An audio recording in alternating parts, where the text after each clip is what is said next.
Hola amigos, bienvenidos a Podcast Dojo, el podcast sobre karate y sus practicantes. Hoy tengo nuevamente la alegría de tener a Gerardo Valverde Sensei, que está de vuelta de Okinawa.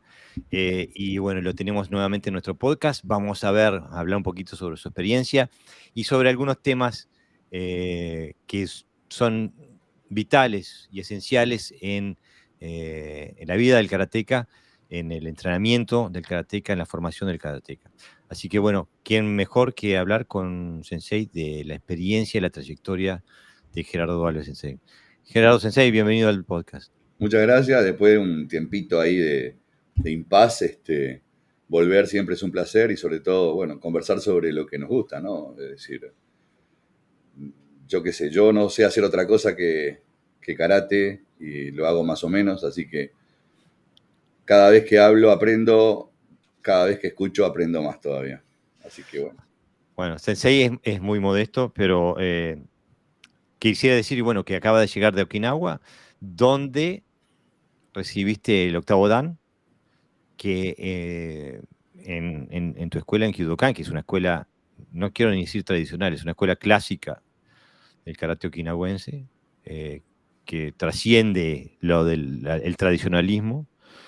Es una escuela histórica del karate okinawense, es octavo dan, que tiene un significado especial, no son 8 rayitas en un cinturón, que tiene un significado especial en Okinawa. Y bueno, quería hablar, que me cuentes un poquito de cómo fue esta experiencia bueno, de este reconocimiento después de una vida entera, muchas décadas de entrenamiento, bueno, y cómo se vive este momento.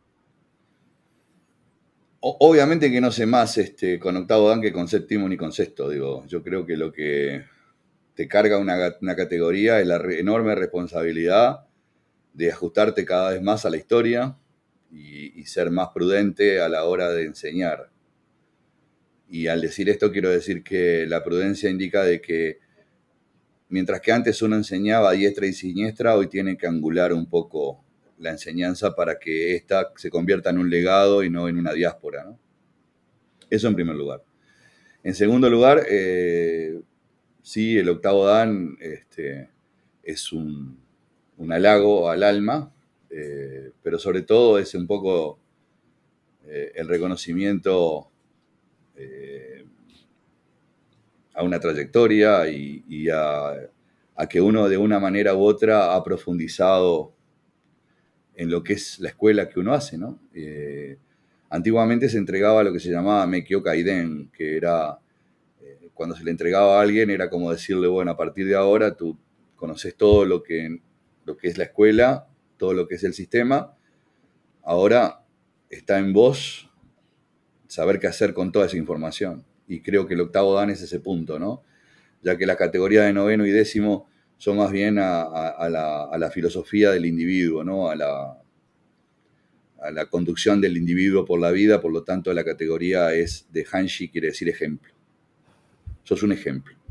No es que sepas más o menos que cuando eras octavo, es simplemente que sos un ejemplo para la sociedad, para el mundo que te rodea de persona, ¿no? Entonces, bueno, octavo dan para mí es eso, es saber que ahora tengo más responsabilidad que antes, que tengo que ser más obrero todavía, eh, en lo intelectual y en lo práctico un poco menos porque los años no pasan en vano, pero está en lo sensorial y está lo histórico, está lo filosófico, hay muchos aspectos donde, y lo técnico sin lugar a dudas, primero que nada, donde hay que profundizar, tratar de que las bases vayan cada vez más abajo como raíces para que el fruto sea perdure por el tiempo, ¿no? Porque si no, serían hojas que se las va a llevar el viento. Eso es un poco. En cuanto a la experiencia de Okinawa en esta oportunidad, haber viajado con 26 personas, con 26 practicantes de distintos países y todos respondiendo a mí, es otro halago, ¿no? O sea, porque un pasaje, si bien es cierto que hoy está mucho más accesible que hace 30 años o 40 años atrás, de cualquier manera, no es solamente el pasaje. es el tiempo, es lo que uno deja, o sea que hay un sacrificio enorme por detrás, es lo que uno se endeuda muchas veces para poder lograrlo, y, y llegar allá conjuntamente con todos mis alumnos, me generó la enorme responsabilidad de que se fueran con una experiencia, con algo que les sirva para cimentar su trabajo y para decir, bueno, no estoy en cualquier lado. El haber visto a Minoru Sensei con sus 83 años, con su bastón, con sus dificultades para caminar, ponerse al frente de una clase, y no solamente ponerte al frente de una clase, obligarte a que dieras lo mejor de vos, pararse enfrente de cada uno para hacer el trabajo. Sin lugar a dudas es algo que te lo vas a llevar para el resto de la vida. Porque es un hombre que ya llegó y está cayendo. Y en su caída no arrastra a nadie, sino que te está diciendo que vos tenés que llegar arriba. Creo que ese es el punto más álgido de toda esta experiencia, ¿no? Porque los que fueron antes y me acompañaron antes vieron a un Minoru potente, fuerte, dinámico. Cada año hacia atrás, que lo fueron conociendo, fueron viendo esa entereza, ese toro, porque es un verdadero toro.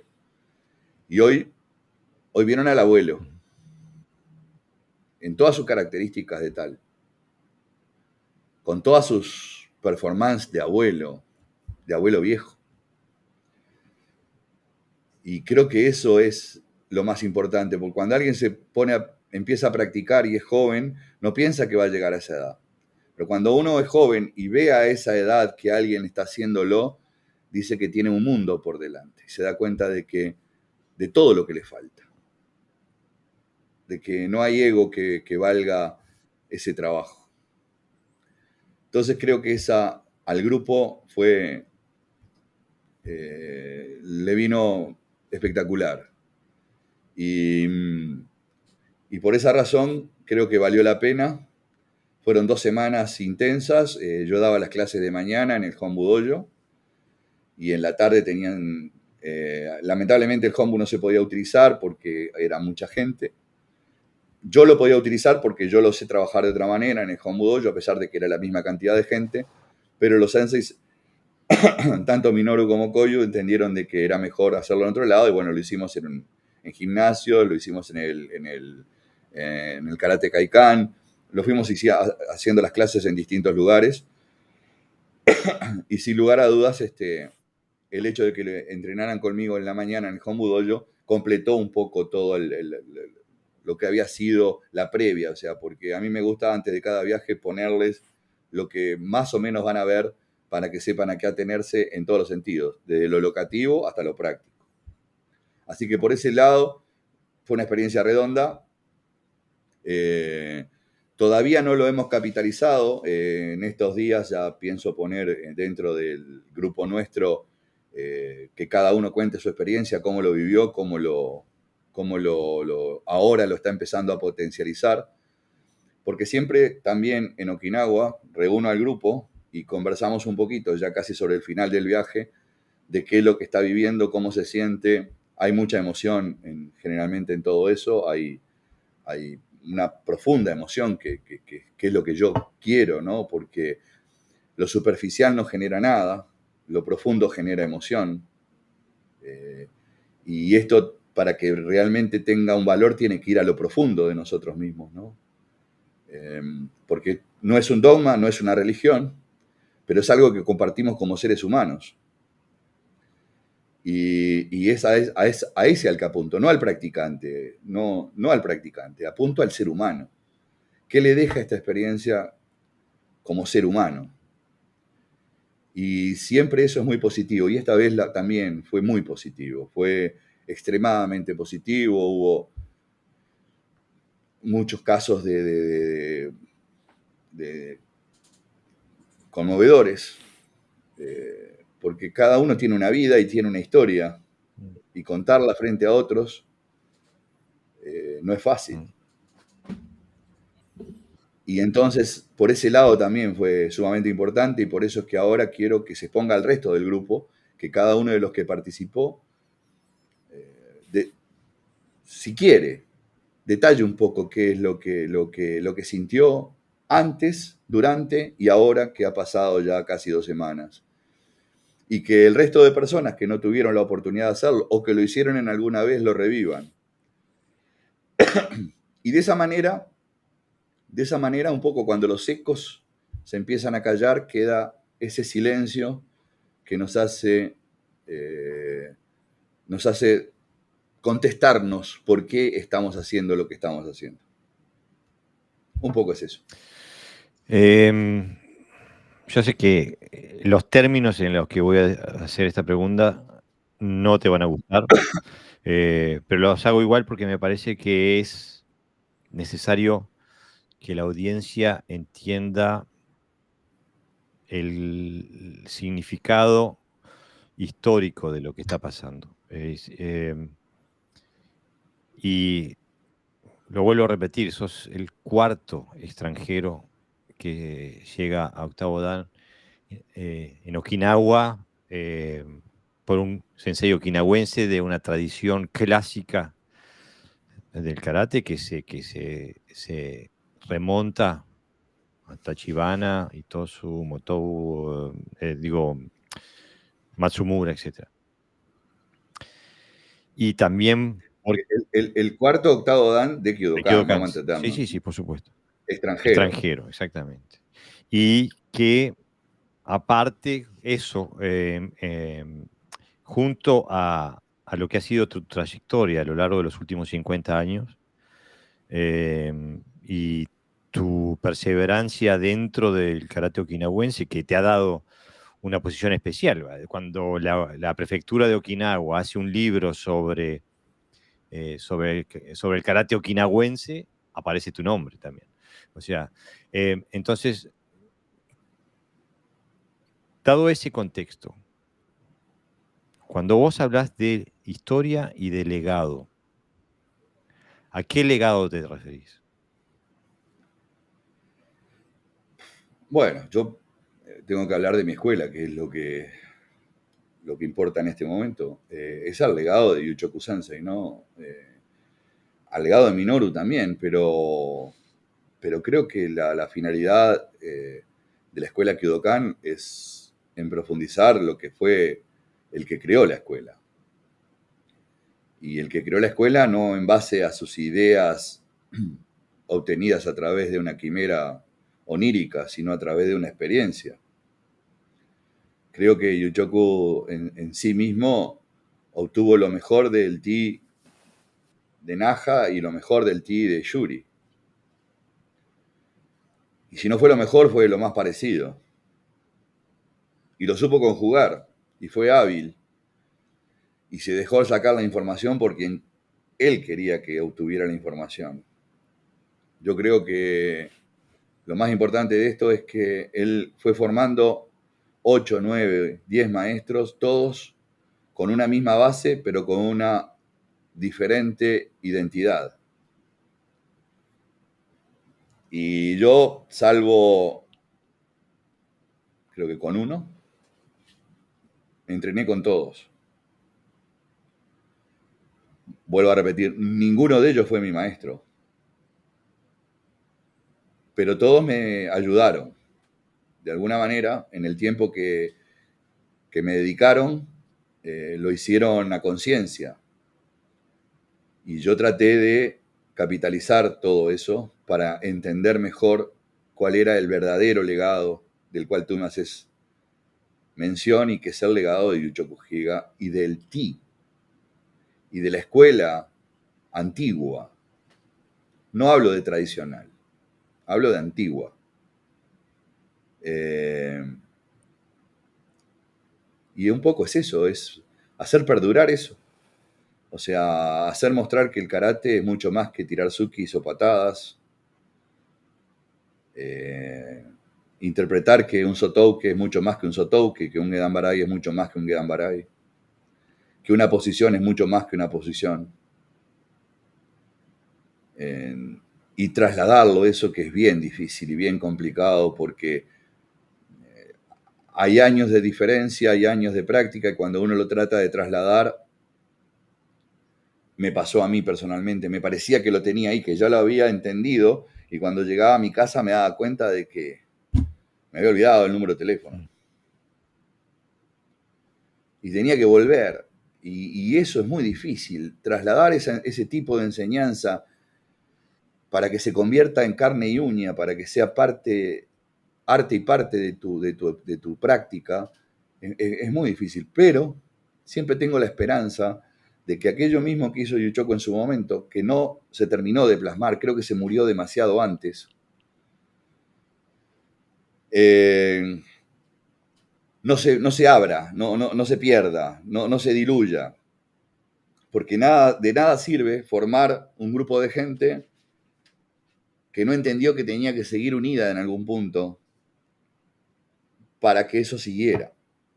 Y al abrirse cada uno, fue, viste, como un cohete, ¿no? Que cuando lo largás va perdiendo, cada vez pierde más en su cola, va perdiendo esa pólvora que lo hace elevarse, y luego hace puff y desaparece.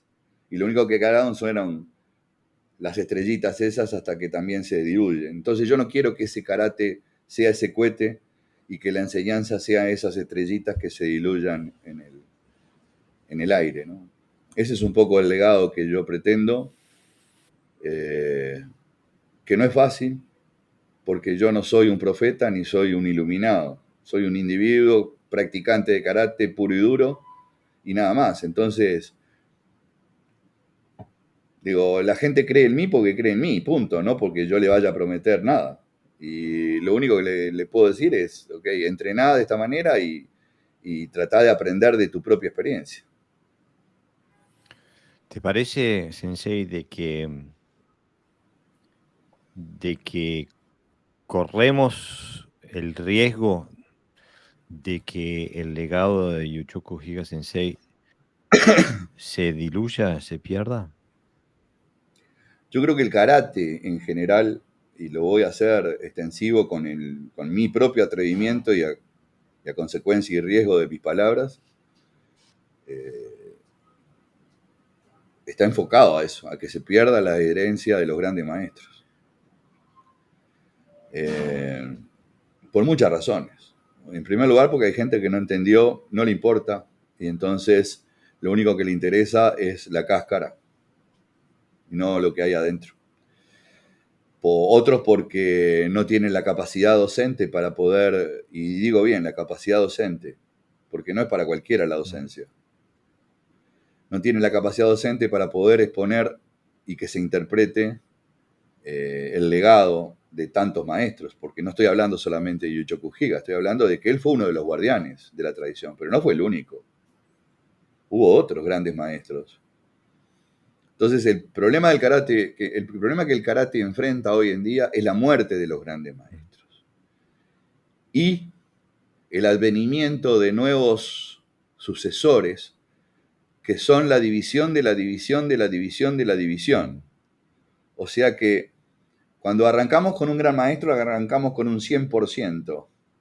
Y cuando el maestro desaparece, no queda el 90, queda el 50. Y del 50 la diáspora. Y entonces queda el 2%. Y en cada uno se lleva un 2%. Entonces lo que enseña realmente es el 2% de aquel 100%. Y ese es el problema que tiene karate. Y ese también problema lo tiene Kyudokan. Obviamente que lo tiene Kyudokan. Por eso una de las cosas que antes se hacía, y todavía el Kyudokan lo hace, porque hay un pizarrón o dos pizarrones, es escribir lo que se enseña, para que se tome nota de lo que se enseña. Porque es una escuela, y una escuela se maneja con pizarrón también, no solamente con transpiración. Hay que escribir, hay que anotar todo lo que uno está aprendiendo. No porque, a ver, yo anote lo que me enseñó mi sensei hoy, yo voy a ser menos alumno. No, voy a practicar exactamente como me lo enseñó hasta lograr la identidad suficiente como para poder potenciarlo por mí mismo. Pero si mi memoria falla y no tengo nada donde suscribirme, obviamente que voy a hacer cualquier cosa o voy a hacer lo último. porque es lo más fresco. Ese es el problema que tiene Okinawa ahora, que no lo tenía antes. Y supongo que es el gran problema que tiene el karate a nivel mundial, ¿no? ¿Cuáles son las características vitales, ¿no? Esenciales de ese tipo? Que ya no lo quiero ni usar la palabra karate, de ese sistema que conjugó Yuchoku Sensei y que no hay que ser un genio para darse cuenta que emana de cada poro de tu ser, que es a eso a lo que tú apuntás. A ver, Yuchoku no era más que ningún otro de los grandes anteriores o de los profesores anteriores. ¿A qué apuntaban? Al individuo. O sea, al individuo. O sea, a ver, si tú sos cortito, de altura, y no tenés mucha elasticidad, ¿qué te voy a hacer? Voy a hacer que te desgarres para que te abra de pierna y puedas patear un mawashigiri a la cabeza. En primer lugar, mawashigiri no existe en Okinawa.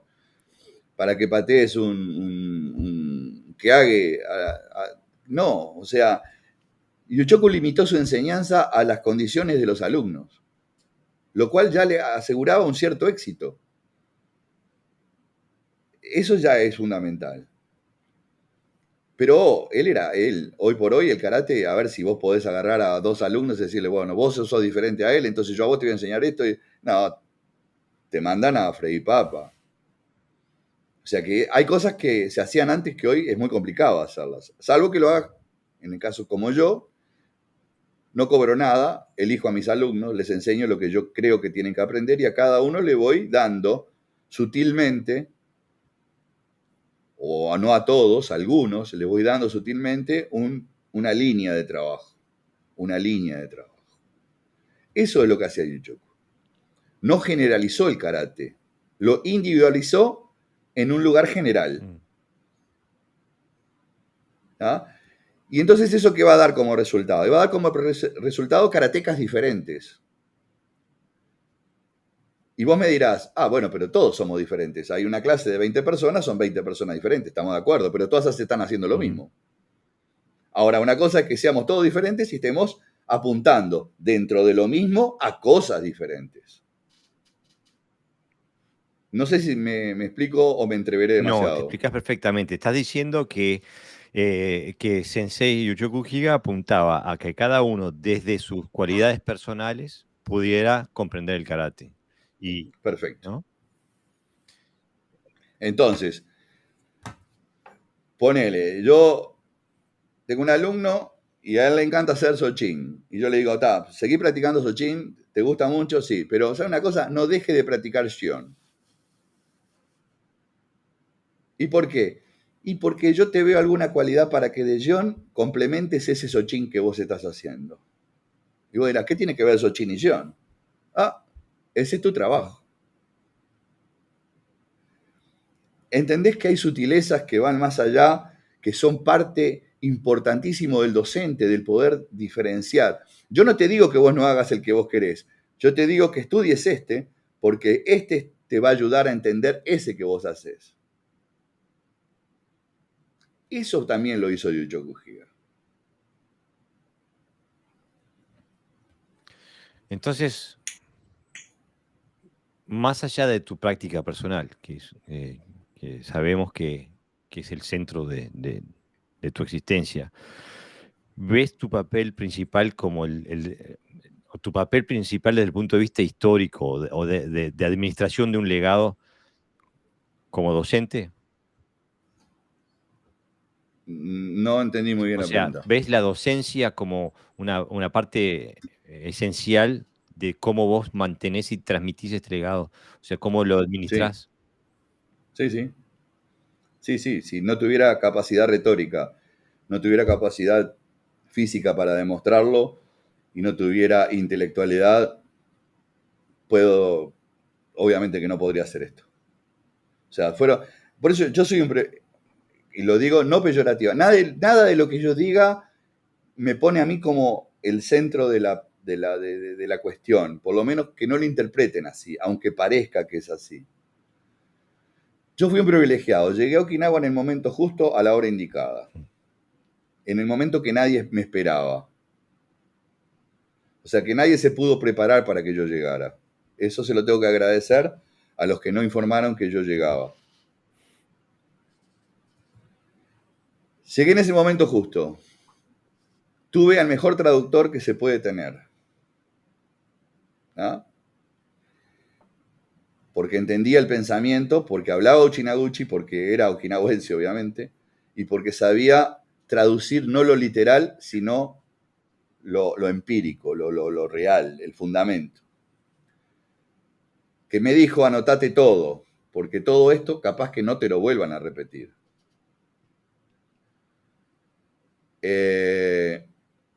Tuve una excelente vida como karateca en cuanto a que pude realizarme como karateca. O sea, ninguna cosa en mi vida se me antepuso para que yo tuviera que parar o para que yo tuviera que cambiar la orientación.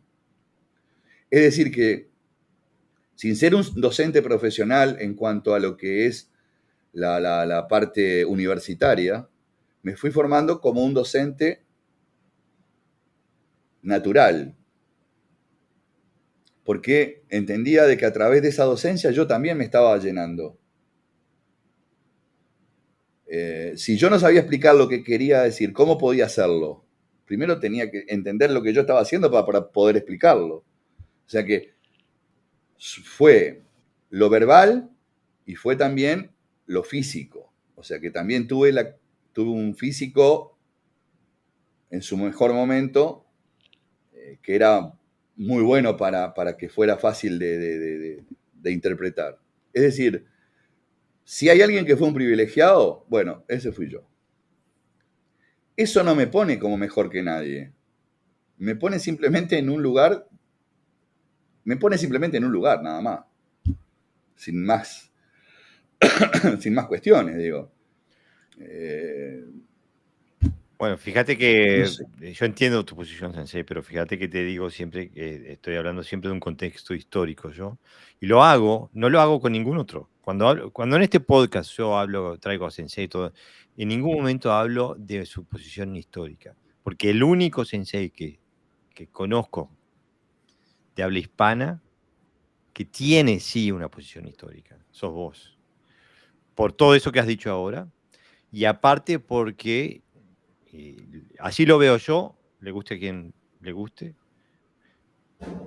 porque te veo como un punto vértice en la historia de lo que vino, de lo que fue y lo que puede ser.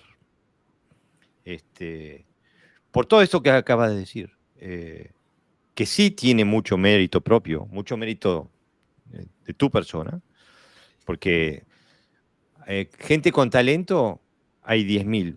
Messi hay uno, Cristiano Ronaldo hay uno. O sea, depende de lo que hagas con ese talento también. Y no solamente el punto de vista de la disciplina de entrenamiento y eso, sino, como hablábamos hoy, ir a Okinawa cuesta dinero. No solamente cuesta el pasaje, cuesta la estadía, cuesta el tiempo, cuesta que tenés que ahorrar o pedir prestado. Bueno, todo ese, bueno, ese compromiso que ahora tus alumnos lo hicieron, muchos de ellos por primera vez, vos hace 50 años que lo venían haciendo. O sea que ha sido una prioridad en tu vida durante una vida. Tuve suerte. Y ganas. ¿No? Sí, pero a veces uno tiene ganas y no tiene No, suerte. exactamente. Pero a veces tenés la suerte y no la sabes administrar, ¿viste? Eso también es cierto. Eso también es cierto. Sí. Entonces, por eso yo hago hincapié en esto, quiero que le quede claro a la audiencia de por qué hago estos podcasts. Porque la función de este podcast es, no la función de este podcast, pero la ambición de este podcast es en algún momento ser un faro para aquel que busca. Y cuando tenemos un tipo que está ahí en la puntita de la historia, ¿no? De donde se juntan todas las condiciones, es necesario escuchar, parar la oreja y ver qué dice, ¿no? Pero mira, hay también que saber agradecer. Mira, si no fuera por mi esposa, por su posición y por su trabajo, pero por sobre todas las cosas, por el apoyo enorme que me ha dado en los últimos 12 años, probablemente no estaríamos hablando de esto. Y hay que bancar ese tipo de compromiso, ¿no? Y hay que La apoyarlo, verdad ¿no? que la verdad que por eso te digo que en la vida hay muchas causas y consecuencias y hay que tenerlas claras todas para que nada valga más que nada, sino cada cosa en su lugar. Pero tu esposa es una sensei hecha y derecha también, ¿no? Hay que decirlo, ¿no? Y ella es la sensei del grupo, siempre, O sea que ella siempre, comparte la pasión. absolutamente. Y si no la comparte, lo disimula muy bien Te porque convenció a vos. la adora todo, la adora todo el mundo.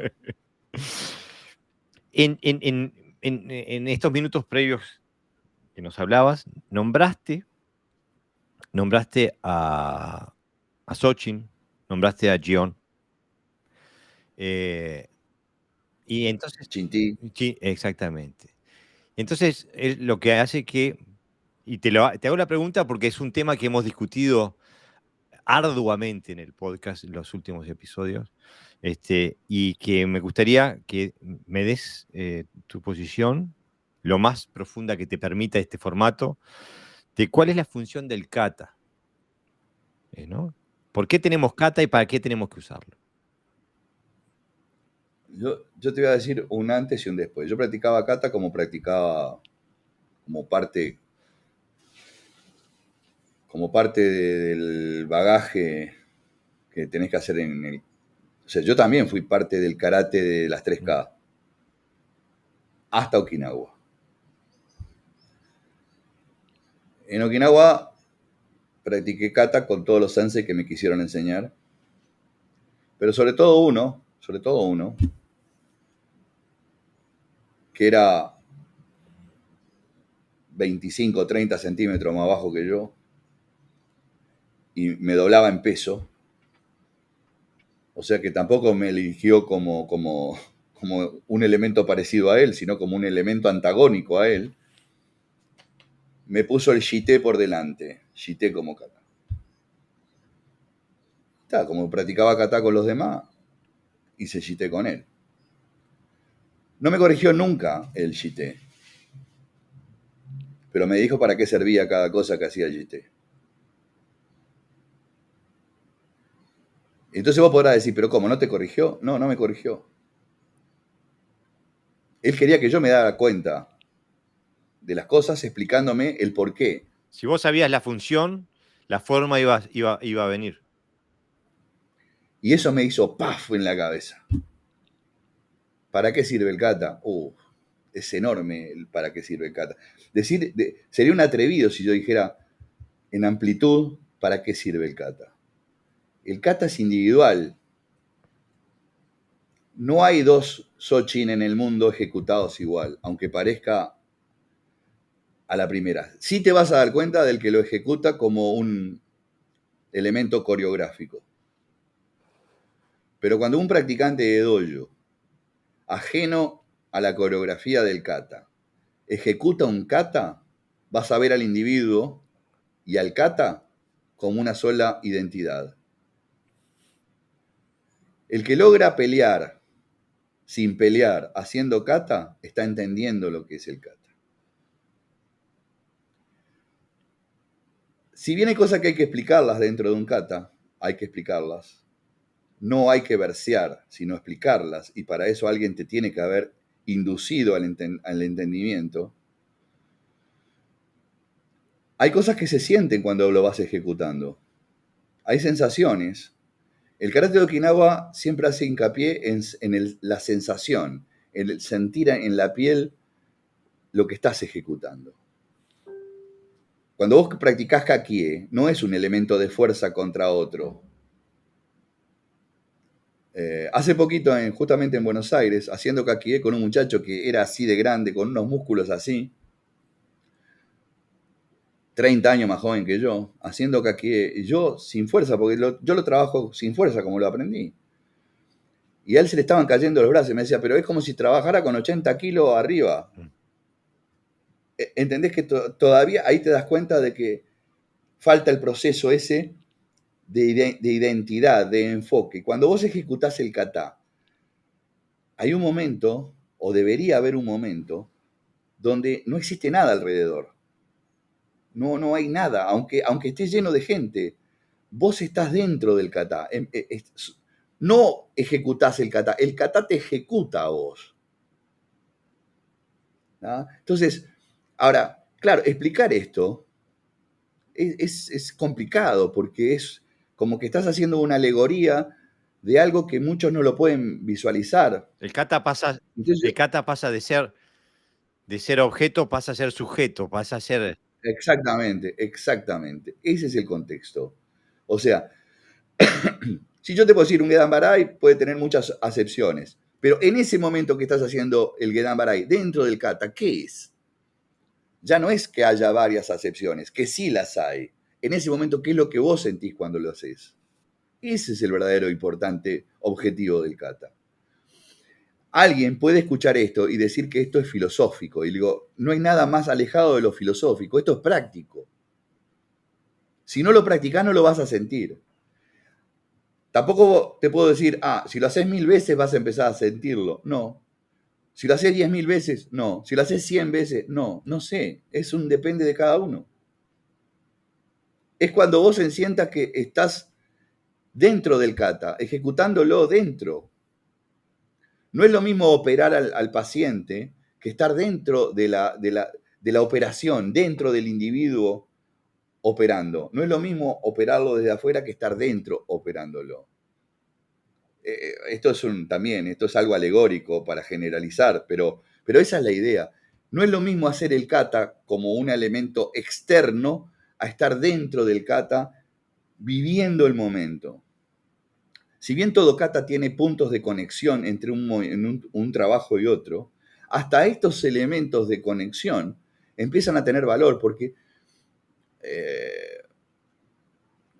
en una pelea, después que se ejecutó el movimiento, después que se terminó la pelea, hay un impas. Pero quien haya peleado de verdad sabe que después que terminó la pelea y hay un momento de impas, adentro tuyo se forma una corriente que es como un volcán. Esto tampoco lo va a poder ver alguien que no haya sentido ese momento. Yo sé que es complicado. No sé cómo describirlo para graficarlo de una manera que quede comprensible para todo el mundo, ¿no? Pero es eso, es que después que pasó el momento de la ejecución es cuando realmente viene la comprensión. Muchas gracias por esa. Espero que. Lástima que no estamos emitiendo en vivo hoy porque me hubiera gustado recibir las preguntas de la audiencia. Bueno, entonces hablamos del kata desde un punto de vista general, por así decirlo. Me gustaría hablar también del kata de un punto de vista particular, porque no en todas las escuelas, pero muchas escuelas, la tradición del Naifanchi es central, ¿no? Sí, en el Hanchi se traduce como el Sanchin de Goju, por ejemplo, ¿no? Pero bueno, eso también tiene un tema, eso depende del individuo. Si vos me decís, yo he hecho Sanchin, pero lo he hecho como hijo de vecino nomás. Por lo tanto, no puedo omitir una opinión al respecto. Obviamente que en el Hanchi sí, porque es el kata que he hecho en los últimos 50 años.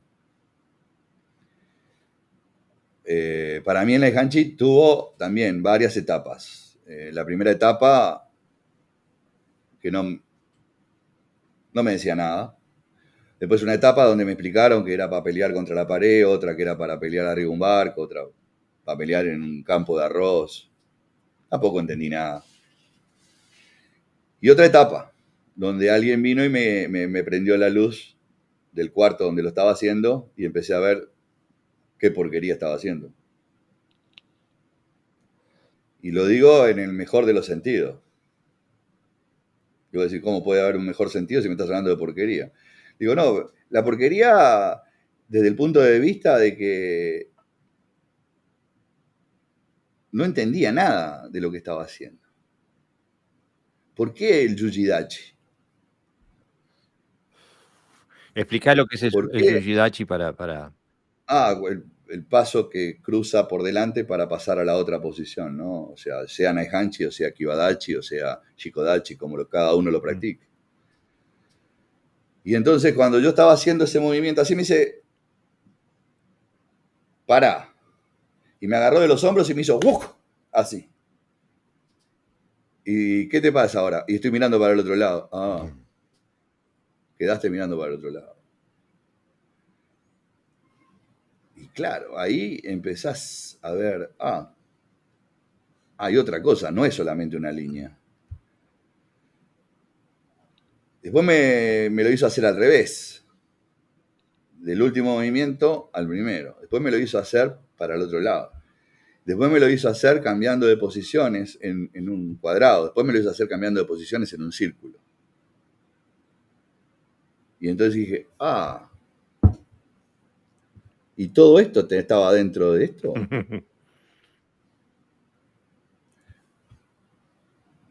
Hablamos de Naihanchi, por algo los sensei decían que era el kata más importante del yuri. Y no es un kata de yuri, es un kata de naja. Desechado por Choyu Miyagi, pero ya antes absorbido por Higaona Kanryo. Ahora, ¿Higaona Kanryo era tonto? No. Lo que pasa es que Choyu Miyagi le quería dar preponderancia al Seguro. Sanchin. No se puede decir que sea solamente de la parte de Naja, tomar y practicaba su Naihanchi. Y supongo yo que, salvo el Motobu Dundi, en Yuri también se practicaba un Naihanchi. Ahora, ¿qué Naihanchi se practicaba en cada lado? Ahí estaríamos hablando de Pérez diferentes, porque históricamente no está escrito nada, aunque se supone que los tres Naihanchi componían un solo Naihanchi. Y si uno practica los tres Naihanchi encadenados y le da una versión circular a los movimientos, o sea que cuando haces el Yujidachi te cambias de posición y vas haciendo ese mismo movimiento, vas a ver que la pelea es una pelea envolvente, absolutamente envolvente, donde pasás de ser una figura lateralizada a una figura dominante. Si haces los tres Naihanchi. Porque si haces uno te vas a quedar a la tercera parte del círculo. Es decir que, y esto lo generalizo ahora, vos no podés practicar un kata y literalizar un kata. Si vos no entendés el kata que estás ejecutando, tomate un tiempo, un respiro, un vaso de agua, hacelo al día siguiente. Y dale otra intencionalidad, cambia la intencionalidad. Cambia algo del movimiento. Cambia la orientación, algo. Pero en la práctica personal, no en el desarrollo del kata. ¿Por qué digo esto? Porque mucha gente tiene la propensión de cambiar, hacer nuevas versiones. Y eso lo que apunta es a hacer un deterioro de la forma original, que ya ha llegado bastante deteriorada muchas veces. Pero podés hacerlo con 20 katas, con 15, con 12. No, no lo podés hacer. No lo podés hacer. Lo que tenés que hacer es aprender todos los katas de tu escuela. Y una vez llegado a estos, empezar a ejecutarlos hasta que uno haga ping dentro tuyo. Capaz que nunca le prestaste atención. Capaz que no es el que más te gusta, pero algo adentro tuyo te tiró para adentro. Y ahí empezás a entender que el kata no es la cantidad de katas, sino es aquel o aquellos dos que hacen que empiezan a conformar tu pelea. Primero una pelea interior tuya, contigo mismo. No, porque esto no me va a salir, porque esto no es así, porque no lo entiendo, porque es tu primer pelea. Tenés que ganarle a esa primer pelea. Para pasar a la segunda pelea. A una tercer pelea. Hasta que sos capaz de verdaderamente hacer una pelea con técnicas de ese kata. pero no ya pensando en el kata, no ya pensando en la técnica.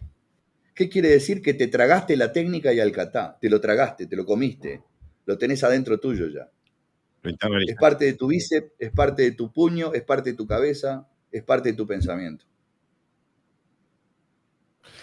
Dos preguntas. Empezamos por la más fácil, porque el otro día estaba leyendo un artículo de el nieto de Motobu Choki, Naoki. Naoki Motobu, traducido por Andreas Quast Sensei, donde hacía la proposición de que Matsumura hacía el Naihanchi con las manos abiertas. Sí. ¿Tenés alguna reflexión al respecto? Aparentemente era así y Chibana también algún alumno se lo enseñó así. Hasta donde yo sé, por ejemplo, hay un alumno de Yuchoku que también lo aprendió así, de Chibana, y Yuchoku se lo permitía así, hacer así, y le pusieron el Naihanchi Juno Kata, que quiere decir como Naihanchi libre. Ah, O sea, que era la versión que hacía Shimabuku Sensei, Tatsuyuki Shimabuku, y que sin lugar a dudar era lo que te decía, cuando haces los tres juntos y le vas dando una orientación circular a todo el kata, completas un círculo de verdad. Y cambia, absolutamente cambia la visión del kata, ¿no? Es que es como, a ver, el Naihanchi, ¿sabes? Yo lo asimilo a un karateca, a un caramelo que tiene mucho envoltorio. ¿No? O sea, vos querés comerte lo que hay adentro, pero tenés que sacarle primero un papelito, después otro papelito, después otro papelito. Capaz que el caramelo es así de chiquito, pero es riquísimo. Ahora, te tuviste que sacar todos los papelitos que tenía alrededor. O en el Hanchi es exactamente eso. En cierta manera, todos los katas son parecidos a eso. Pero en Naihanchi, por su linealidad, estás más obligado a sacarle más papelitos, porque si no, no lo vas a entender. ¿Ah? Es decir, vas a tener que cambiarle la orientación, vas a tener que hacerlo de atrás para adelante, del medio para el final, del medio al principio. O sea, tenés que buscarle la vuelta hasta que vos lo empieces a interiorizarlo. Pero para todo eso y para practicar karate, ¿sabes lo que necesitas? Tiempo. Primer cosa. Paciencia. Segunda cosa. Y soledad. Tercera cosa. Para todo el karate son tres elementos fundamentales. eh, Tiempo, paciencia, soledad. ¿Cuál es tu opinión? ¿Todos los katas nos enseñan la misma lección? No, no. Ahora, seguramente haya entre muchos katas uno que te va a enseñar la lección que vos necesitas aprender. Y entonces, no estoy hablando desde tu perspectiva, estoy hablando de la perspectiva del karateca normal, de dojo. Yo también soy normal, por favor. No, pero el karateca normal de dojo como yo, que va al dojo X cantidad de veces por semana, eh, un karateca moderno, por así decirlo, de los 100 millones que somos, ¿no? ¿Podemos nosotros acceder a eso en el mundo de los katas tuneados que hemos recibido?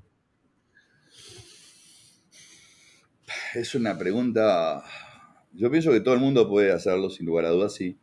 Ahora, la elección del kata tiene que ser. Ya te digo, vos no elegís el kata te elige a vos. Los maestros avesados pueden definir que este y aquel, o tal vez aquel otro, se identifiquen más con tu persona. Los maestros que saben realmente te pueden decir que hay un kata que se ajusta a vos y que probablemente sea este. Ahora, cuando vos me hablas de tuneados y me hablas de grandes cambios, tenés que tratar de ir al que más se aproxime al original. Obviamente en un kata de competencia está la diáspora, está en el lado opuesto, ¿no? O sea que ese no te va a servir, seguramente no te va a servir. O sea que si a vos te gusta uno de esos katas, tenés que ir tratar de llegar a la versión más cercana a la original. No creo que haya otra respuesta que tenga avisos de realidad más que esta que te estoy diciendo, ¿no? Y como te vuelvo a repetir, como es tiempo, es dedicación, paciencia y sobre todo soledad, probablemente elijas un kata y este no sea el que se ajuste a vos, aunque vayas al más original de todos. Hacés hincapié en la soledad. ¿Por qué? Sí, sí.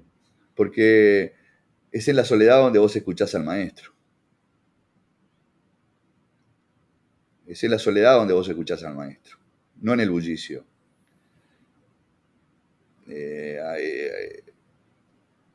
Todos los maestros que han pasado por mi vida me dejaron algo, pero así ahora hablando contigo no los puedo escuchar, solamente en mi soledad los puedo escuchar. Pero eso va contra la cotidianidad de la gran mayoría de los karatecas que solo practican en grupo. Bueno, pero para los que solo practican en grupo, su interés está en eso nada más. O sea, yo trato de trascender a eso y trato de que alguno de mis alumnos también quiera trascender a eso. O sea, no está mal practicar en grupo y hacerlo así, digo, hasta dónde querés llegar es tu límite. O sea, ¿a vos te parece que Usain, el corredor más rápido del mundo, lo hacía porque corría en grupo o porque él tenía su propio entrenamiento? O sea, la única manera de diferenciarte de los demás es cuando te identificas contigo mismo. Porque si no, te mezclas con el grupo y entonces pasás desapercibido. Entonces, y ahora estoy jugando a ser el abogado del diablo, eh, podríamos decir que si bien la masificación del karate lo ayudó a crecer, también lo ayudó a Sí, morir. también. Pero eso porque los maestros tienen que tener la suficiente claridad para decir, hoy están todos acá, pero son todos diferentes. Y cada uno tiene que empezar a buscar su camino dentro de lo que estamos aprendiendo en grupo. Si querés hacer las cosas mejor, tenés que, aparte de lo que aprendés acá en grupo, especializarte. Pero eso creo que es común a todas las actividades humanas, ¿no? O sea, vos vas a crecer cuanto más le dediques tiempo a algo, ¿no? ¿Qué pasa? Hoy por hoy el karate está compuesto de aprendices de todo y oficiales de nada. Hoy queremos hacer todo el karate, todo el kobudo, ser gimnastas olímpicos y aparte de eso sobresalir. Y no, no funciona así. Si una de las cosas tenemos que, si hay algo que tenemos que aprender del karate deportivo es que los que triunfan son los que le dedican más tiempo al entrenamiento en forma personal. Y eso hay que trasladarlo a cualquier actividad. En el karate antiguo funcionaba exactamente igual. Y si uno quiere ir a las raíces, no podés ir a las raíces arrastrando a un grupo de gente que no comparte la misma opinión que vos. O sea, hoy practicamos juntos, yo cuando estoy en mi casa o cuando estoy en el campo o cuando estoy donde yo quiero estar, entreno para mí, para mí. Yo siempre entreno para mí solo, soy un egoísta. Yo siempre le digo a mis alumnos, ustedes son una casualidad en mi vida. Ahora, si quieren ser una causalidad, entonces empiecen a entrenar para ustedes.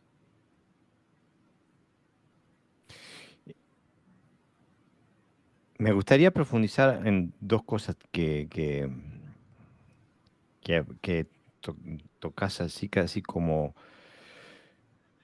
que lo das por hecho, lo das por sabido, y creo que hay muchos karatecas que no entienden a qué te referís. Hoy hablabas de que cuando que el kata tiene, que vos no haces el kata, llega un momento, el kata te hace a vos, ¿no? Y eso está muy en contraste no solamente con la parte del karate deportivo y de que las competencias, las competiciones de kata, pero está muy arraigado también en todo el sistema de las graduaciones, de los exámenes, está muy arraigado en la forma de pensar del karateca moderno que muchas veces se refiere al kata que, que debe, por ejemplo, ayer estábamos leyendo la última vez los dichos de distintos maestros sobre el kata y hablaban de expresar determinadas emociones o de expresar valor, de expresar esto, de expresar lo otro. El kata está para expresarse. ¿Debo yo usar el kata como vehículo de expresar algo? ¿Como un arte? Mira, si estuviéramos en la época de Allan Kardec, el que creó el espiritismo, te diría que el kata tendría que hablar a través de ti.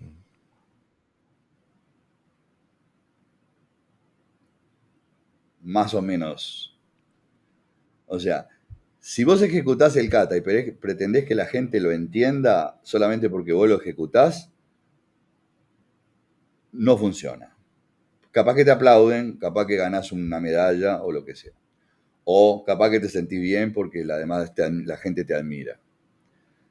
Ahora, si el kata se expresa a través de vos, que no es que vos te expreses a través del kata, si lo haces a la inversa, si lográs que el kata se exprese a través de vos, entonces vas a empezar a entender cosas que estaban vedadas de otra manera.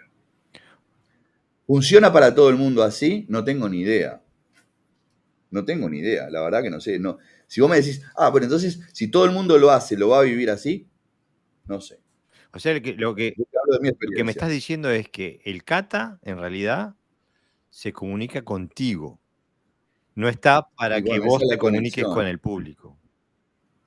O para que vos te comuniques. No, a mí el público no me interesa. No me interesa si alguien lo ve o no lo ve. Ese es el primer coso que tenés que combatir. El hacer las cosas para los demás. Primero todo lo tenés que hacer para vos. Los demás son, como dije, una casualidad, no una causalidad. Los demás están ahí porque estaban ahí o porque quisieron estar ahí. Desde el momento que vos te desprendas de esa lógica que genera es que ¿cómo vos podés lograr ser individual cuando vos querés estar con los demás? Cuando estás con los demás tenés que ser parte. Solamente cuando estás en la soledad vos lográs tu individualidad. Porque de la otra manera lo que lográs es que los demás te admiren o te detesten. ¿Entendés? Es decir, el karate en sus orígenes no funcionaba así. Cuando nadie me miraba, yo era donde controlaba mi mejor técnica para ejecutarla y que nadie se diera cuenta de esa técnica.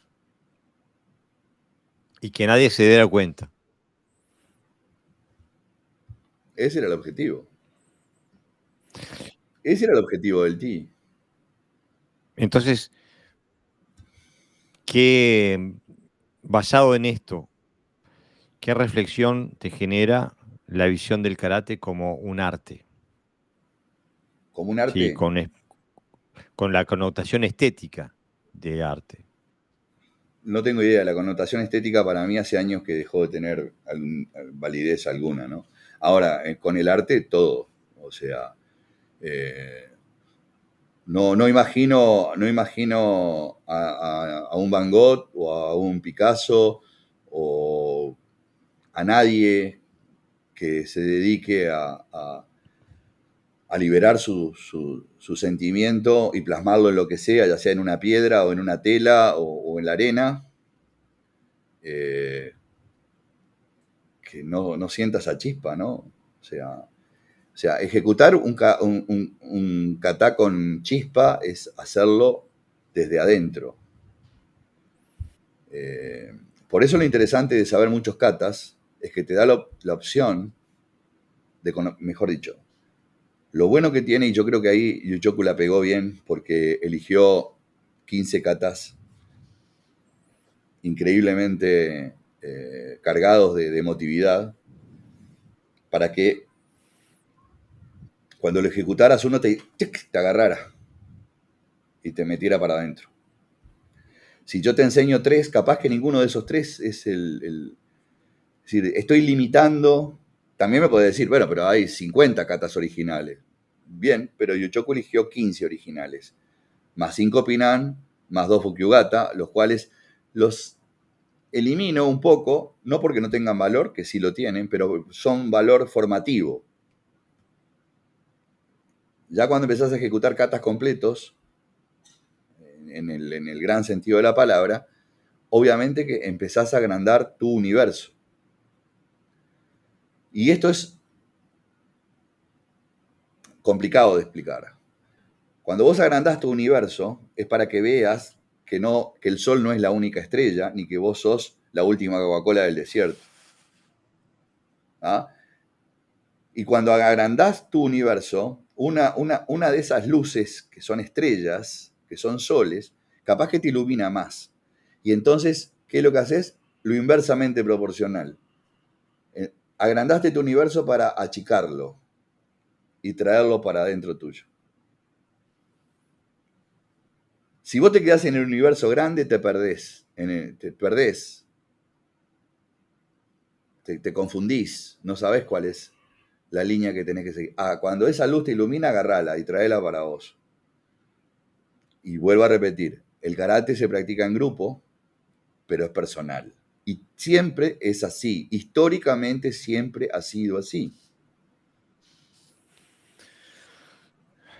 Otro de los temas que tocaste y que me gustaría profundizar un poquito, y que lo dijiste un par de veces, es que hablaste de la necesidad de especializarse. Pero también dije que el karate hoy está lleno de oficiales de todo y o sea, aprendices de todo y oficiales de Claro. nada. ¿Y Digo. por qué la necesidad de especialización?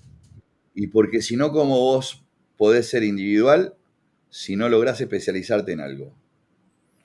Pero no, La individualidad parte de que vos sos dueño y señor de algo. Y de ese algo lo sabés de atrás para adelante y de arriba para abajo. Eh, no va en contra eso de algunos maestros históricos, como Mabuni Sensei, por ejemplo, que coleccionaba decenas y decenas y decenas de kata. no va en contra, porque yo no creo que Mabuni quisiera que todos sus alumnos hicieran todos sus katas. No, no, nunca lo escuché eso. Yo creo que eso es como lo mismo que kata que eligió Yuchoku Higa. Eligió X cantidad. Mabuni lo hizo más amplio, eligió 60 kata o 50 y pico de kata. Pero eso es para que cada uno tuviera un margen mayor de... Claro, cuanto más amplio es el universo que mostrás, más difícil es encontrar la luz, la estrella que te ilumine, ¿no? Es decir, pero sí, digo, y también creó 8 kata. Mm. Yo no sé si está bien crear kata. Yo creo que con lo que hay más que de sobra. Pero bueno, eso también depende. A ver, ¿quién tiene la verdad? Yo te estoy diciendo mi verdad. Y no es una verdad universal. Estoy tratando de llegar a cómo era el pensamiento original, lo cual no quiere decir que lo que yo esté diciendo sea eso. Digo, es mi aproximación. Claro, pero ahí tocas un nervio, me parece, porque ¿te parece que estaría yo muy errado en decir que el objetivo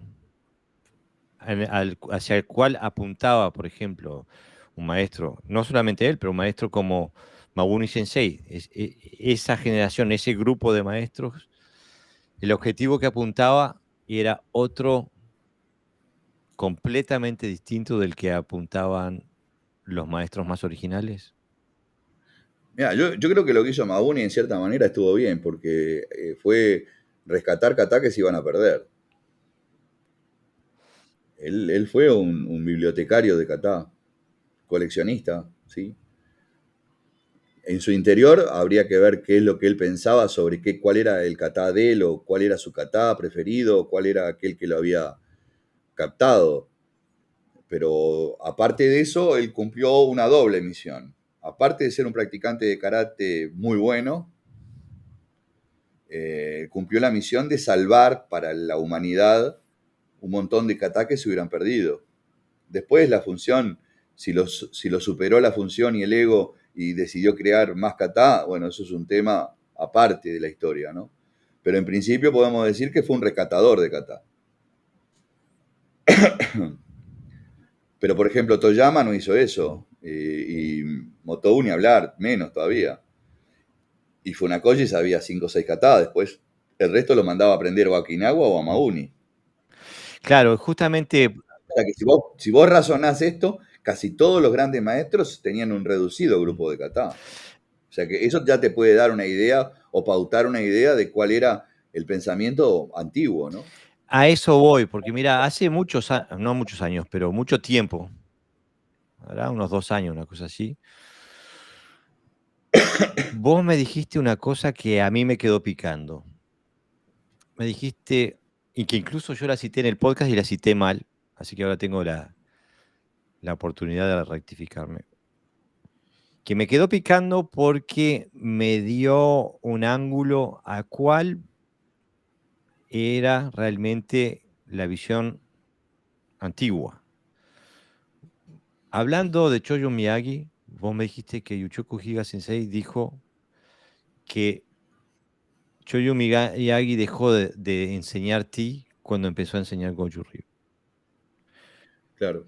Y no, no, Sí, y así fue. y no quiero hablar mal de nadie, estoy simplemente marcando la diferencia, la diferencia de intención, la diferencia de objetivo.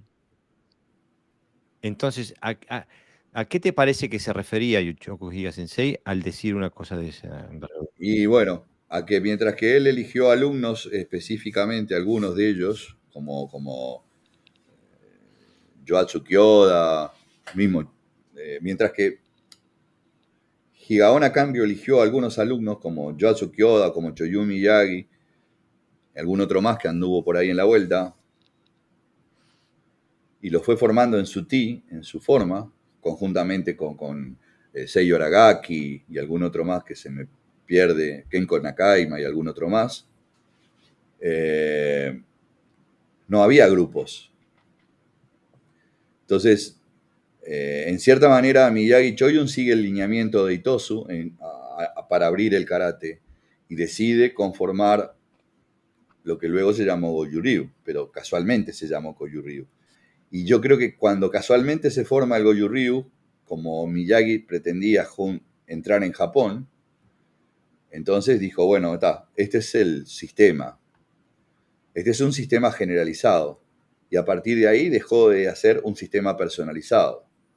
Claro, y cuando eso es lo que entendí yo, pero no puedo dejar de generalizar, porque cuando yo escucho eso, yo no escucho que Yuchoku Higa Sensei esté hablando solamente, específicamente de Choyo Miyagi y del Goju Ryu. Yo escucho que Yuchoku Higa Sensei está hablando del karate moderno, de todo el karate que Sí, partió sí, ahí. absolutamente, absolutamente, es de todo el karate que está hablando. Yo te pongo un breve ejemplo para continuar. Cuando Choyo Miyagi estaba bien, pero tenía algún problema de hipertensión y tenía problemas cardíacos, y todavía Jinan Shinsato estaba vivo antes de la guerra. Jinan Shinsato era su alumno de linaje, de línea directa, y muere en la guerra. Pero antes de eso, él le dice, cuando tengas alguna duda, preguntáselo a Kyoda. Kyoda crea el Ton Ryu, con menos kata todavía. Quiere decir que Kyoda tenía un ti que en su momento compartió también con Miyagi Choyun. Un ti, no estamos hablando de estilo de karate.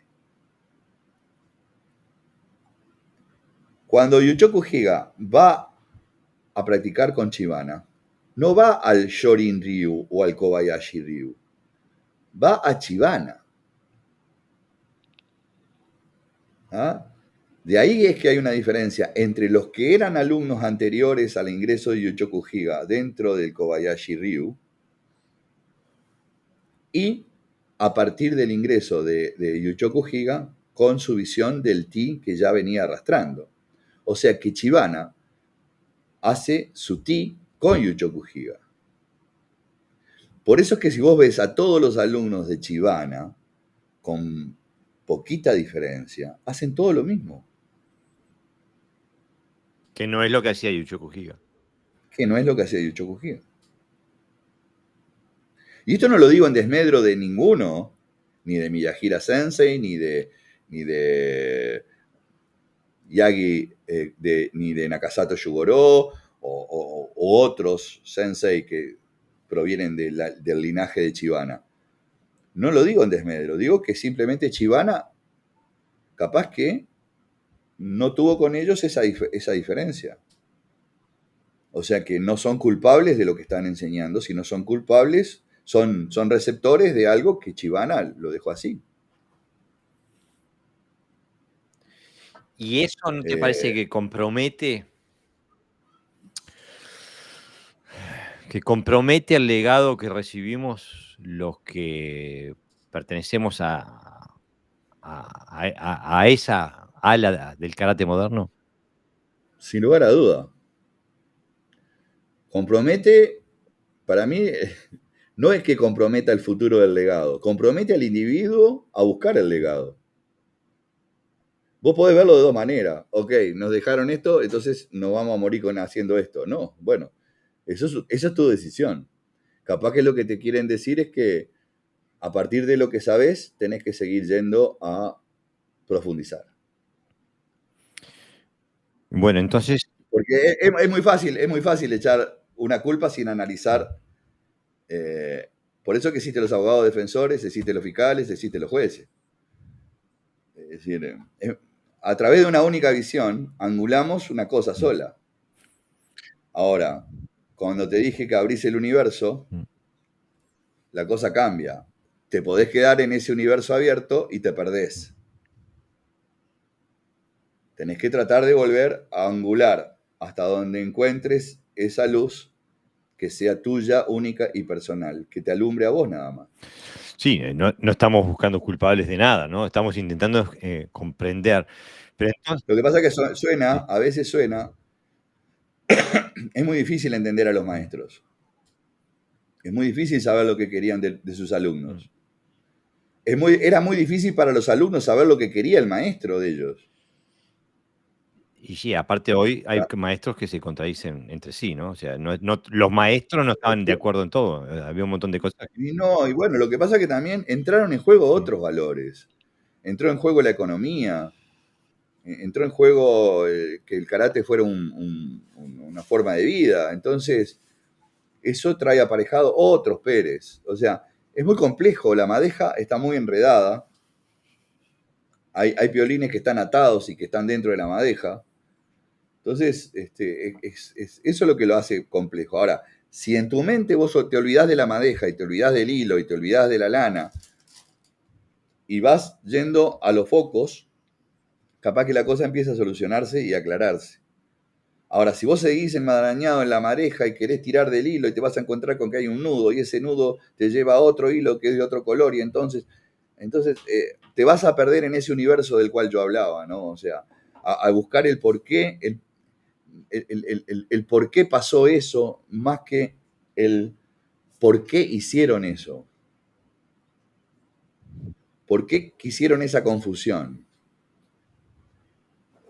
Capaz que no fue pensada la confusión, es muy probable. O capaz que sí, y fuera un acuerdo tácito entre grandes maestros de decir, bueno, no queremos que todo el mundo vea, aprenda. Queremos que todo el mundo haga algo, sí, pero que aprenda de verdad, no queremos que todo el mundo lo haga.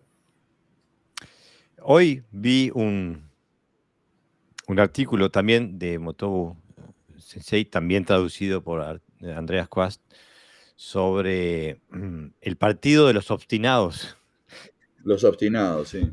que evidentemente salen récords históricos que demuestran que el partido de los obstinados, que vendría a ser el partido pro-chino antes Cuando, Sí, ¿no? estaba dividido, estaba entre los pro chinos y los pro Claro, okinawenses, ¿no?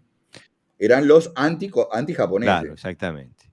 Y que evidentemente hay récords históricos que demuestran de que el Partido de los Obstinados empezó a enseñarles a enseñarles karate, o sea, un ti generalizado. Hicieron una escuela donde enseñaban también, eh, A darse palo entre ellos. claro. O sea que hay un récord de que parece que hay alguien que es anterior a Itosu a dar clase en las escuelas. Sí, sí, sí, existe eso, es así. No recuerdo ahora el nombre, Choku, no me acuerdo ahora el nombre, pero sí lo leí en algún momento de que el Partido de los Obstinados había empezado a entrenar gente, pero era para las peleas seculares que había entre los dos grandes bandos, ¿no? Los pro-japoneses y los que no eran pro-japoneses. Dentro de los que no eran pro-japoneses había algunos que se habían quedado en Okinawa y otros que se habían ido a Fuchu, Ujú. pensando de que en algún momento el gobierno de China los iba a ayudar para retomar otra vez Okinawa. Y no, bueno, Más o menos a grandes rasgos esa es un poco la historia, ¿no? claro, y a lo que apuntaba yo es que ¿te parece que estaría muy errado decir que la visión y la forma y la metodología del karate que nos llegó hoy es la que tenía el partido pro japonés? Claro, absolutamente. El pro japonés. Sí, sí, no, aparte otra cosa, el otro enseñaba a pelear pura y Mm. duramente, con palo, con lo que viniera. Entonces, Incluso hubo muchos sí, encarcelados por haber matado. Mientras que los pro japoneses, no, era otra cosa. Era algo muy educativo. Lejos de lo funcional, era lo mm. formativo, desde el punto de vista de la cultura, ¿no? Bueno, y entonces esto nos lleva a una cuestión que, que sale a relucir constantemente en la discusión entre karatecas, que se utiliza constantemente en la promoción de las escuelas, de los dojos, y es el hecho de la tradicionalidad. Eh, Como que el que gana el partido es aquel que es más tradicional, ¿no? Y hay muchas escuelas que autodeterminan tradicionales, ¿no? Eh, Pero el problema, yo creo que está mal Ujú. encarado. Son todas tradicionales. Desde el momento que siguen a alguien que a su vez siguió a alguien, ya siguen una tradición.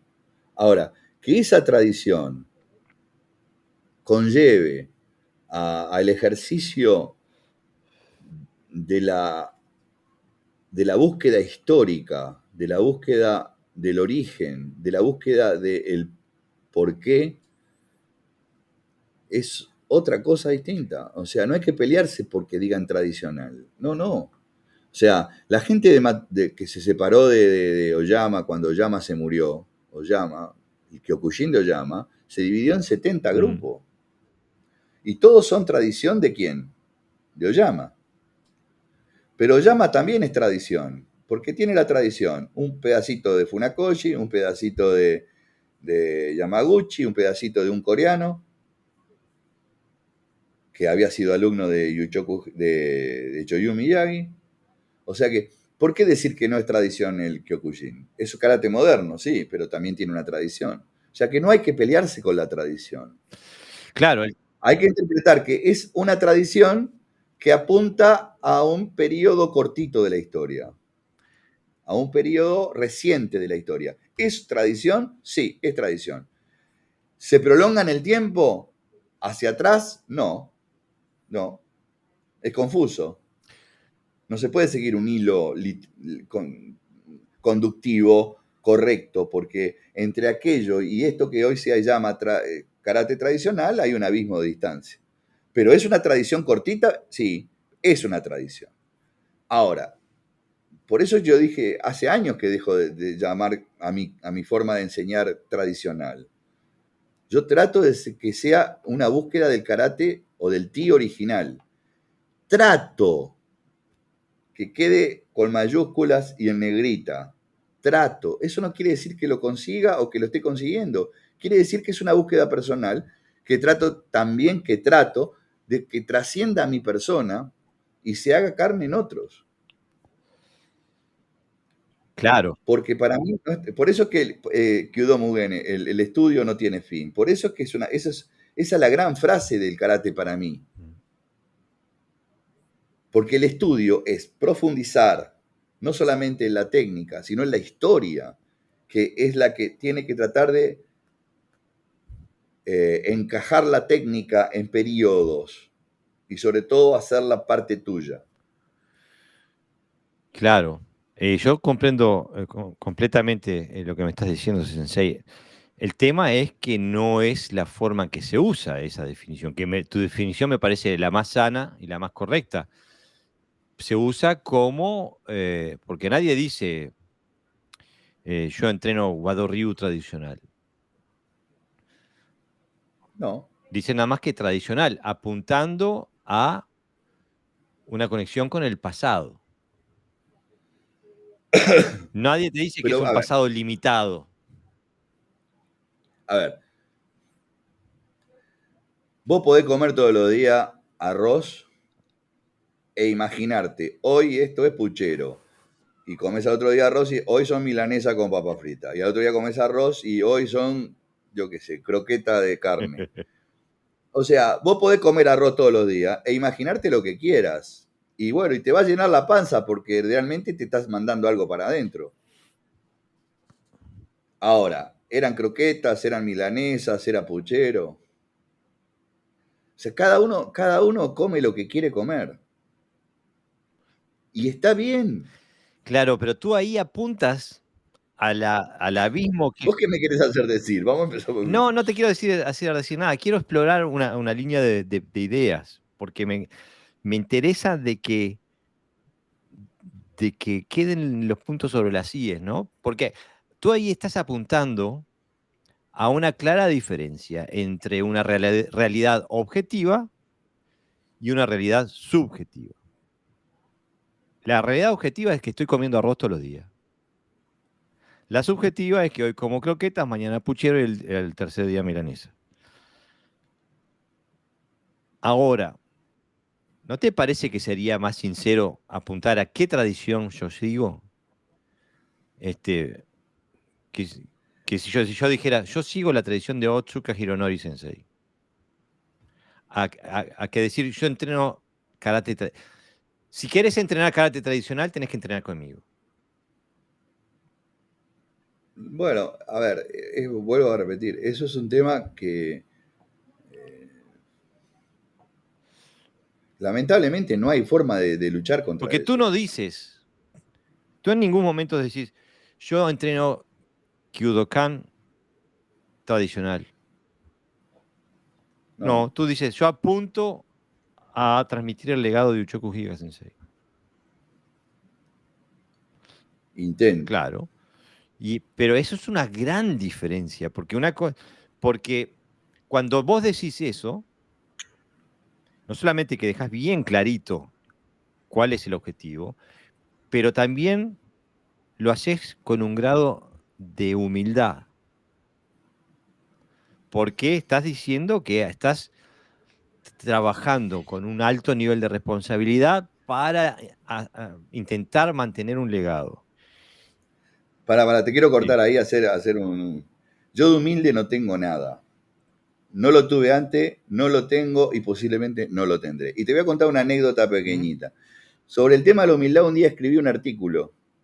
Como 3 o 4 días después, en una reunión que tuvimos, mi señora hace hincapié que yo de humilde no tengo nada.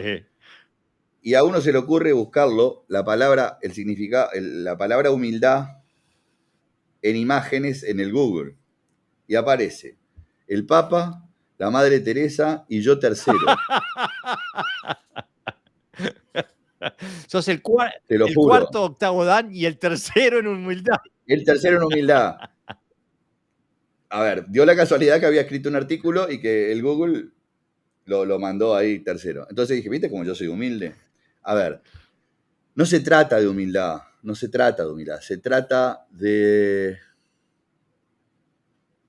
sentido común. Se trata de sentido común.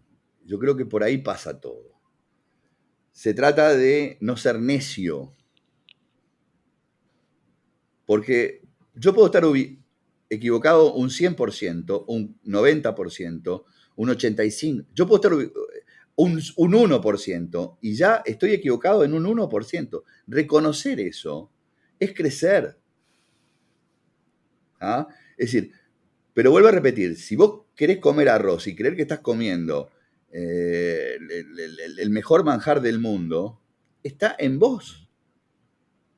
O capaz que el arroz para vos es el mejor manjar del mundo y está bien también.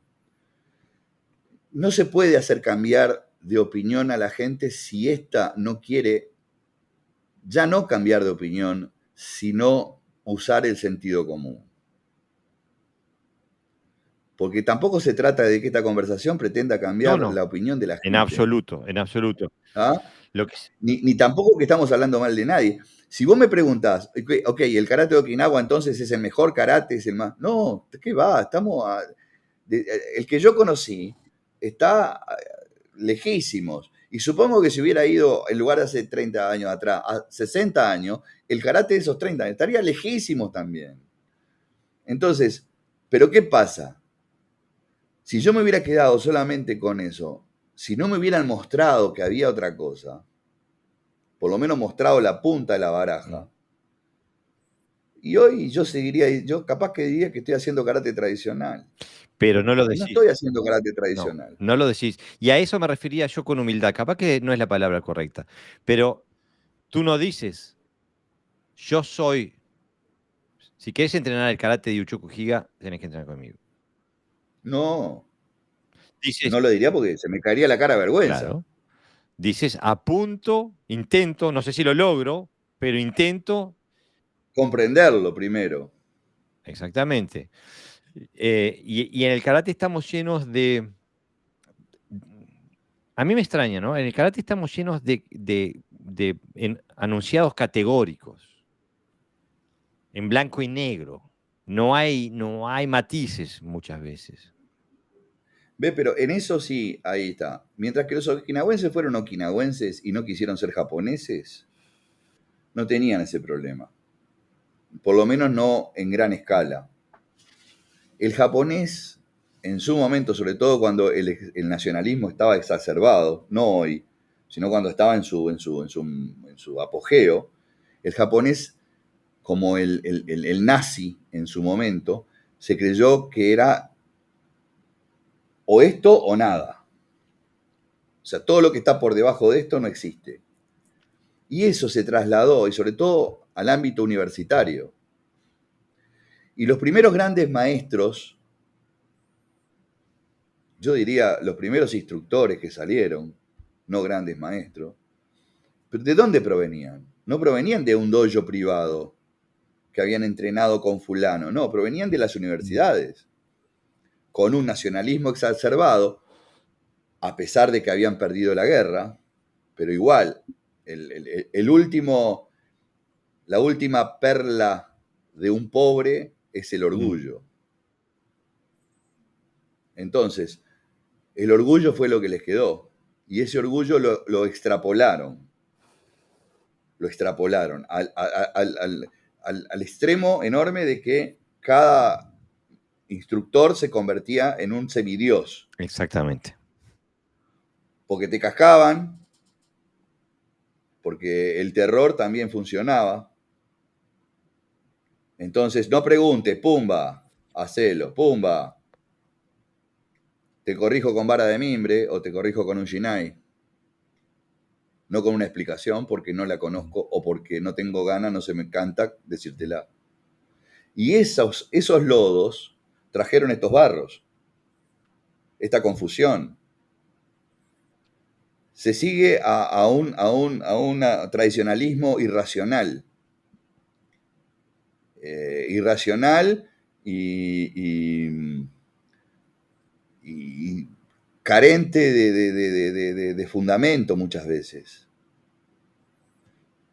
Pero eso es un problema que lamentablemente no tiene solución. Podemos. Porque las nuevas generaciones bebieron de las anteriores y están transmitiendo todavía ese mismo brebaje. Pero podemos afirmar entonces de que no hay un karate tradicional mejor que otro karate tradicional. No, no, claro que no. Claro que no. Porque podrías decir, bueno, pero yo hago karate de Okinawa. ¿Qué karate de Okinawa estás haciendo? Porque vos, en algo que escribí hace poquito en función de un post que salió en Facebook, yo pongo, si estás conforme con hacer siempre lo mismo, clase tras clase, sin tener la capacidad de investigar qué es lo que estás haciendo, tenés que preguntarte qué es lo que estás haciendo. Porque si cada clase sabes cómo va a empezar y sabes cómo va a terminar, si lo único que haces es repetir como mono y no usás la capacidad de racionalizar el trabajo que estás haciendo, si los instructores no son capaces de mostrarte que una técnica puede tener 10.000 variantes y dentro del kata y fuera de él, ¿qué tradición está siguiendo? No está siguiendo una tradición, está siguiendo un dogma. Menos dogma o más dogma, no existe menos o más, existen, esto es así.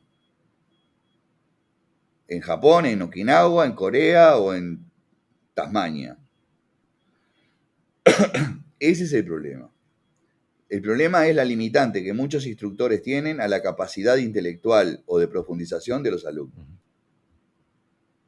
O sea, si vos le enseñás al alumno que tiene que pensar, ¿cuál es el problema de la educación a nivel general? Antes nosotros teníamos que pensar 2 más 2, 4, pero teníamos que hacerlo. Papelito, lápiz. Hoy no saben multiplicar, no saben la tabla del 2, tienen que utilizar la calculadora. O sea, ¿qué es lo que están evitando? Que pensemos. Y con el karate pasa lo mismo. ¿Para qué? ¿Para qué pensar? Si yo te lo doy todo, tengo el programa acá. Para hacer primer dan tenés que hacer todo esto. Para hacer segundo dan tenés que hacer todo esto. Para hacer tercer dan tenés que hacer todo esto. Yo también tengo ese programa. Yo también lo tengo. Entonces cuando me dicen, Sensei, ¿tengo que estudiarme todo esto? Sí, sí, estudiátelo. Cuando llegan les hago hacer cualquier otra cosa. A mí me interesa el individuo, la capacidad que tiene de amoldarse a las situaciones, la resistencia, el espíritu. No si saben todo el papelito. No si saben que tienen que hacer tal o cual kata para hacer esto. No me interesa eso. Capaz que un examen es, ok, hacer Naihanchi. Y pasa la hora y el tipo sigue haciendo Naihanchi. Y se está cayendo, ya no tiene rodilla, no tiene cadera, no tiene aire. Muy bien. Así me tomaron examen a mí en Okinawa. No había papelito. Pero me dieron papelito para que yo tomara, ¿eh? Pero también me mostraron cómo era que no tenía que tomarlo.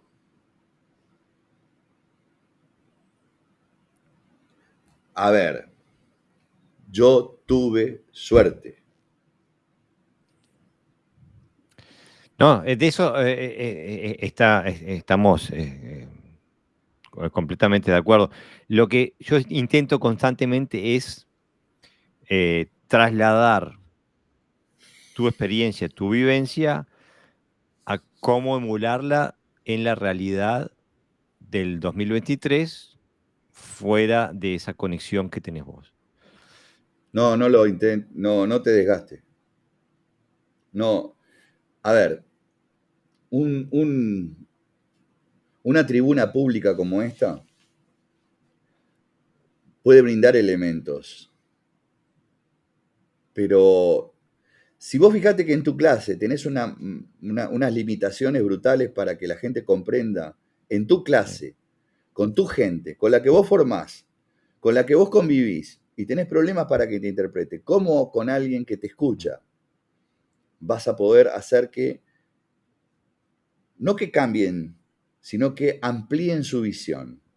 Ya, si lográs que uno de cada 100 escuchas diga, esto podría llegar a ser, poniéndolo entre paréntesis y con signos de interrogación, Ya está, date por convencido. Ya tu objetivo está cumplido. Es decir, entablar una lucha con los que piensan que están haciendo bien y que hace 50 años que piensan que están haciéndolo bien, es como pelear contra los molinos de viento. Es decir, porque aparte, ni siquiera yo tengo el argumento suficiente para decir que lo que yo te estoy diciendo sea la verdad. ¿No? Como tú muy bien dijiste al principio, el karate es individual,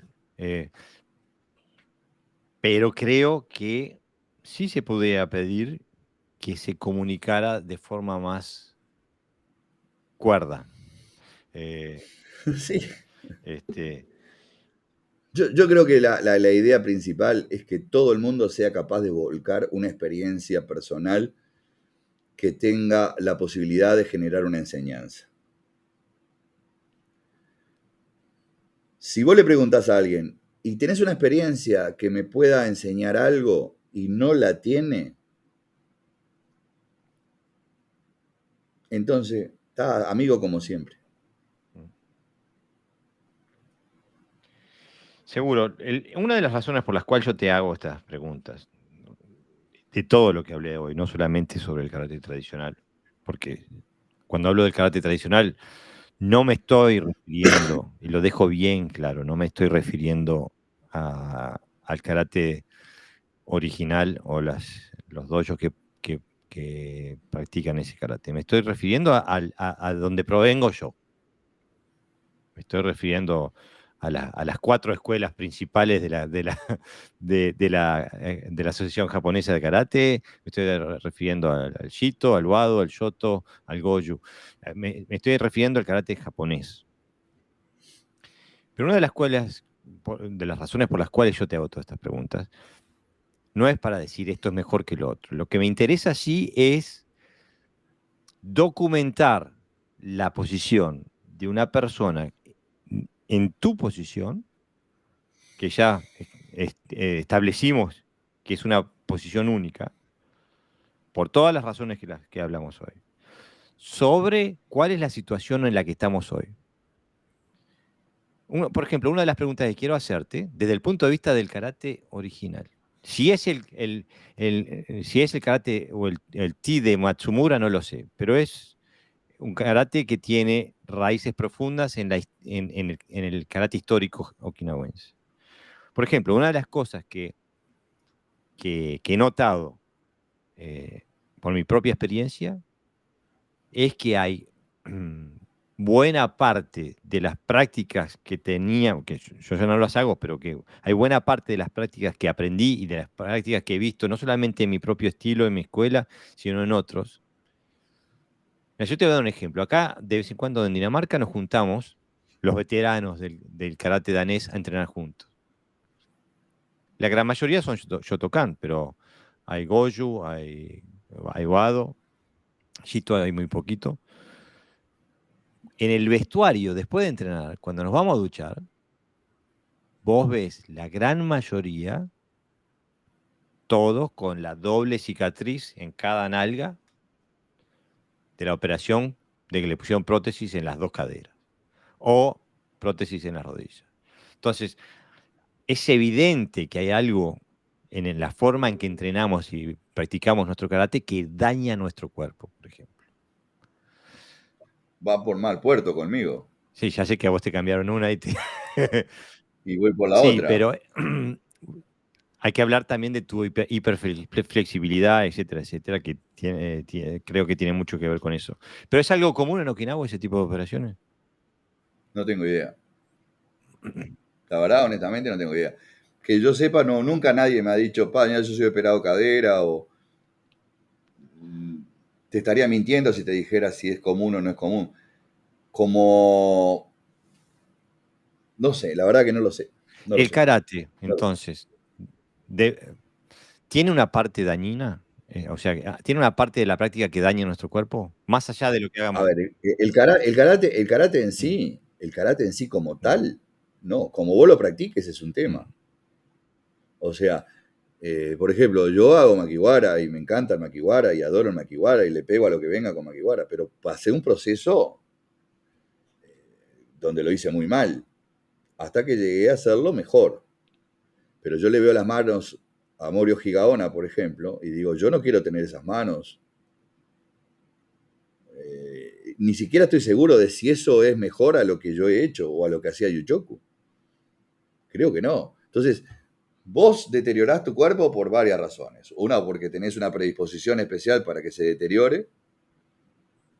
Es decir, no puede existir una sola casuística. Ahora sí sé que si las cosas... A ver, yo fumo, digo, yo sé que en algún momento esto me va a liquidar.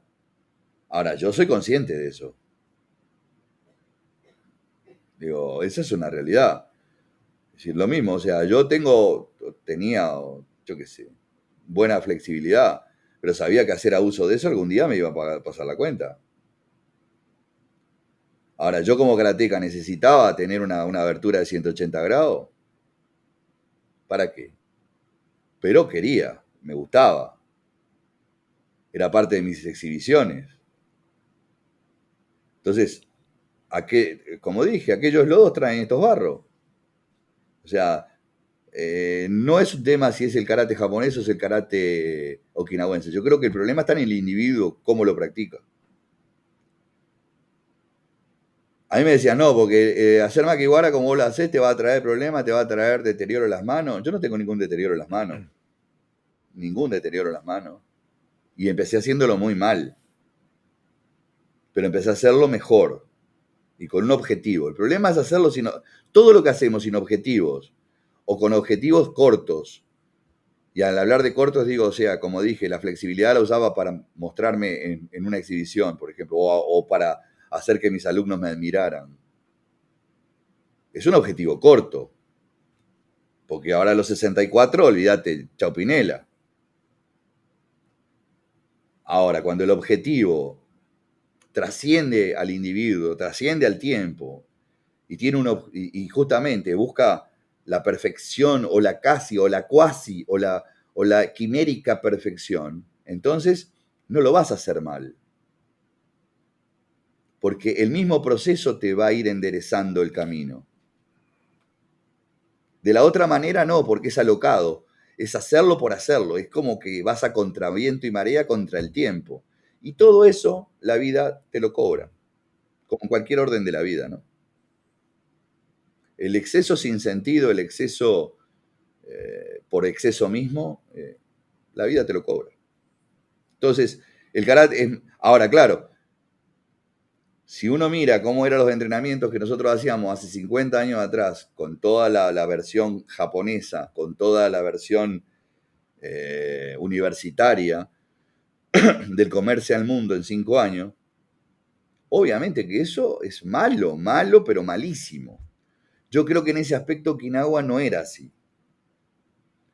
Yo creo que la gente era mucho más consciente de sus propios límites y sobre todo hacía las cosas con como te digo, con objetivo. Entonces, por ahí puedo pensar de que no haya tanta gente operada de caderas en Okinawa como la hay en el karate japonés o los que provenimos de una herencia de ese tipo. Porque, bueno, la propia utilización de posiciones medianamente naturales, con pesos balanceados, ya te está pautando de que por más que trabajaras hoyo hundo, lo hacías de una manera cabal, progresiva. El disparate es querer hacer en 3 años lo que te puede llevar 20. ¿Ah? Por eso hablaba hoy de la paciencia, tiempo, paciencia. Eso es fundamental. Cuando no se tiene ni el tiempo ni la paciencia, el resultado no creo que sea bueno. Bueno, Ni física, ni mental, ni espiritual, ni técnica, en ningún sentido. bueno, eso creo que eso marca una gran diferencia entre aquellos que entrenan para el próximo cinturón o el próximo torneo y para aquellos que entrenan para esta vida. Porque son objetivos cortos. Exactamente. Bueno, creo que anduvimos por todos lados hoy. Le hicimos, Me paseaste por te todos paseé lados. por todos lados. Bueno, es que hacía tiempo que no te tenía en el podcast y me me interesaba entrarte en la cabeza sobre un montón de temas que me parece que son candentes y que siguen siendo candentes y que son históricamente candentes en el karate. Y como digo y vuelvo a repetir, estás en una posición que es un resultado de toda una trayectoria, pero estás en una posición que a mí personalmente me parece que la audiencia le debería parecer importante escuchar lo que decís y bueno, reflexionar y que cada uno saque lo que pueda, ¿no? Pero Sin lugar a duda. Es decir, acá nadie es apóstol de nada. Yo personalmente no me considero ni dueño de la verdad, ni mensajero de ella, mucho menos mensajero de ella. ¿no? Y está bien. Lo que sí es que me acuerdo en algún lugar vi una cita que se le atribuyen a Ed Parker, al del Kempo. Kempo, no sé si es de él, pero dice, hay una gran diferencia entre el yo haría y el yo he hecho. Eh, y bueno, Sí, sí. bueno, ahora podemos hablar con Eso. uno que ha hecho y lo ha hecho durante más años de que la mayoría de nosotros hemos vivido. Así que bueno, esa era la intención de hoy. Y quiero que vuelvas lo antes posible, ¿eh? Sensei. No, yo, a ver, a partir de ahora yo estoy para. Lo que pasa que, como decimos, ¿no? O sea, por mi trabajo los fines de semana se me complica. Digo, eso no quiere decir que algún sábado no pueda estar, porque me encantan todos los temas que se tocan y porque a veces me tengo que morder porque no lo puedo escuchar en directo, o porque si escucho en directo de repente tengo que cortarlo porque tengo que seguir haciendo algo. Entonces, todo ese tipo de cosas que son un poco frustrantes para quien le gusta ser participativo, ¿no? O sea, y a mí eh, soy bastante locuaz en ese aspecto, ¿no? O sea, me gusta participar, aún en la disonancia, ¿no? Exactamente. Aún en pero bueno, ser parte, o sea, antes de criticar, prefiero ser parte. Y aparte, esto es una cosa que lo he hablado en privado con muchas personas. Yo puedo discrepar en 10.000 cosas contigo, Sensei. Menos mal. Y, y digo, y discrepo contigo en muchas cosas. Pero nadie puede poner en duda tu compromiso a lo largo de las décadas y tu compromiso diario con el karate. Te sale el karate por cada poro de la piel. Entonces, no me importa lo que digas, y esto se lo traslado a la audiencia y espero que hagan lo mismo. Paro la oreja. Mira, yo te mostré antes lo que para mí era la finalidad más linda de este viaje, y la voy a poner acá la foto misma. Es una foto de... Entre un joven Balves, un, un hombre de mediana edad, como era Minoru en ese momento, y esta historia que hoy seguimos escribiendo Minoru y yo. Exactamente. Y, y esto es lo que me enorgullece a mí, el envejecer, eh, pero no solamente por el tema biológico, sino por el tema de aprendizaje. O sea, creo que todos o muchos tenemos la suerte de envejecer, pero no todos tenemos el privilegio de aprender en el transcurso del tiempo. Y yo me considero un afortunado también por hacer que cada año de mi vida haya intentado aprender un poquito más, o ser mejor persona, o, o darle un rumbo a mi vida que tenga un sentido. Y el karate, obviamente, que es el paralelo a mi existencia, ¿no? O sea, no podría asociar mi vida a otra actividad que no fuera karate. Y así lo has demostrado. Bueno, Espero que sí. eso ha sido... Espero poder seguir demostrándolo unos años Ah, más sí, sí, todavía. por supuesto. Pero bueno, eso ha sido todo por hoy. Espero que la audiencia lo haya disfrutado y bueno, hasta la próxima entonces. Un abrazo grande a todos. Gambate Kudasai. Gambate Kudasai.